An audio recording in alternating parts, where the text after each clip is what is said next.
Wer vergleichen? Überhaupt nicht zu vergleichen. Also vergleichen muss Referenz. Vergleichen. Vergleichen hier. Hey, welcome to the German lesson. Today we're going to learn a new phrase, Vergleichen.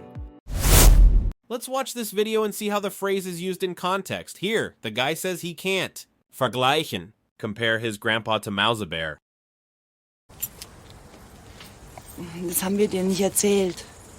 Ja gut, aber du kannst doch Opa trotzdem nicht mit Mausebär vergleichen.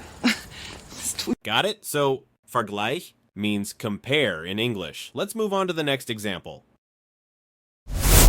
In this next video, the woman says that her situation can't be verglichen, compared to someone else's.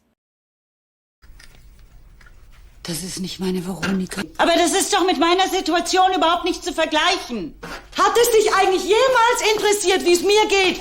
As you can see, vergleichen can be used to compare two different things. It's a very versatile phrase. Now, let's check out this video. The woman says that she needs to vergleichen, compare prices before she can make a decision. Nein, ich meine jetzt, sofort. Wie? Da bestellen wir jetzt gleich. Mal recherchieren, ich muss Preise vergleichen, muss Referenzen einholen. Ja, jetzt oder nicht. In this case, Vergleich is used to compare different options. It's a great way to make sure you're getting the best possible deal. In this next video, the woman says her husband can't vergleichen, compare himself to someone else. Ja, ich in seinem Alter war er ein bisschen anders. Also Lukas doch auch nicht mit dir vergleichen. Interessiert er sich überhaupt für Mädchen? Bist du da näher dran? As you can see, Vergleich can also be used to compare yourself to others. It's a good way to assess your strengths and weaknesses. And lastly, in this video, the man says that you can't vergleichen, compare his wife to someone else. Müssen wir da einfach nochmal quasseln, oder was? Sag mal, tickst du nicht ganz richtig? Du kannst doch nicht deine Frau mit seiner vergleichen hier.